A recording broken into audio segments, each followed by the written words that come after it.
4 part होते हैं, ठीक है ना। सबसे पहला पार्ट क्या होता है कि जब आप किसी भी क्वेश्चन पेपर जब आपके हाथ में है और जब आप कोई भी क्वेश्चन देख रहे हो, मैंने कहा ना कि इसके 4 पार्ट होते हैं। तो सबसे पहला पार्ट क्या है, तो आपने प्रश्न को देखा है ना, प्रश्न को आप क्या कर रहे हैं, आपने देखा, और प्रश्न को जैसे देखा तो प्रश्न को क्या कर दीजिए, आप टुकड़ों में बांट दीजिए कि प्रश्न कह रहा है ना, उसको अलग अलग पार्ट में आप डिवाइड कर दीजिए प्रश्न को देखकर, पहला चीज़। दूसरा आपको क्या करना है कि आपको एक रूपरेखा तैयार करनी है, किसकी, उत्तर की। रूपरेखा मतलब कि आपके उत्तर में क्या क्या जाना चाहिए प्रश्न के हिसाब से, बात समझ रहे हैं। तीसरा जो है वो आप क्या करेंगे, अब आप उत्तर लिखेंगे, बात समझ में आ रही है।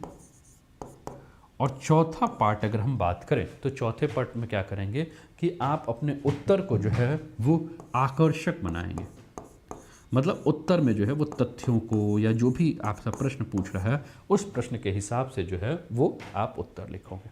तो ये जो है उत्तर लेखन के क्या हैं, आपके विभिन्न चरण, यानी कि स्टेजेस हैं आपके, ठीक है ना,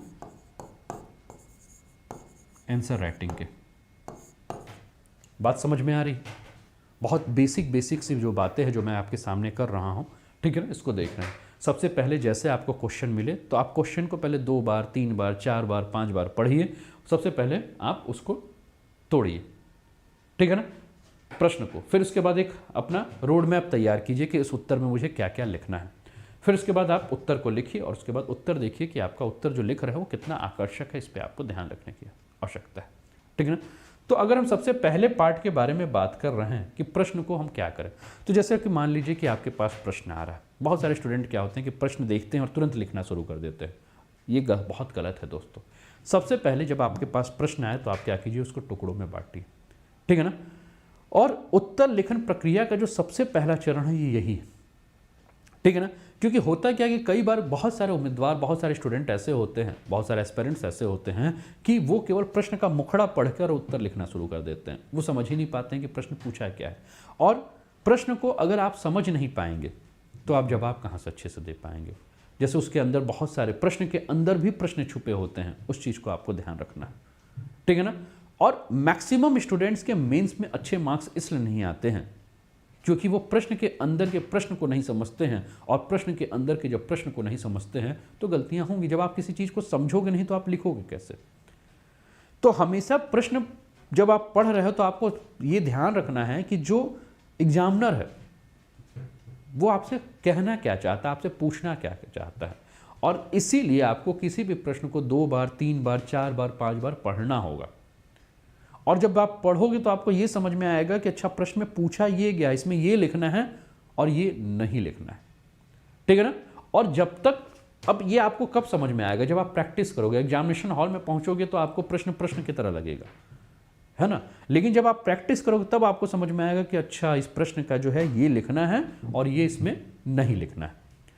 तो प्रश्न को समझने में आपको क्या देखना होगा कि प्रश्न जब भी आप पढ़ोगे तो उस प्रश्न के अंत में जो शब्द दिए होंगे वो शब्दों का जो प्रयोग किया गया है, जिसको मैं बार बार कहता हूँ कि टिप्पणी करें, व्याख्या करें, प्रकाश डालें, आलोचना करें, समालोचना करें, है ना।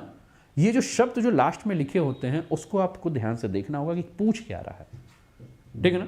और प्रश्न जब आप देखोगे तो प्रश्न में आपको ये भी देखना होगा कि वो प्रश्न का जो पूछने का जो तरीका है, ठीक है ना, उनमें अगर 2 प्रश्न हैं तो उन 2 प्रश्नों के बीच में आपसी संबंध क्या है, यानी कि प्रश्न के अंदर के प्रश्न का, ठीक है ना। तो ये सारा चीज़ जो है वो आपको समझने की आवश्यकता है।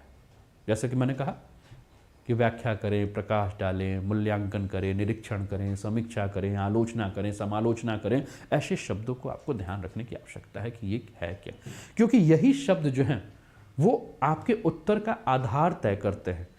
यही शब्द जिसको आप अगर समझ जाओगे कि इसका अर्थ क्या होता है, ठीक है ना, तो आप अपना उत्तर अच्छा लिखोगे और परीक्षक समझ जाएगा कि ये जो अभ्यर्थी है, जो उम्मीदवार है, जो ये एस्पिरेंट्स है, इसने जो उत्तर लिखा है वो उत्तर कैसा लिखा है।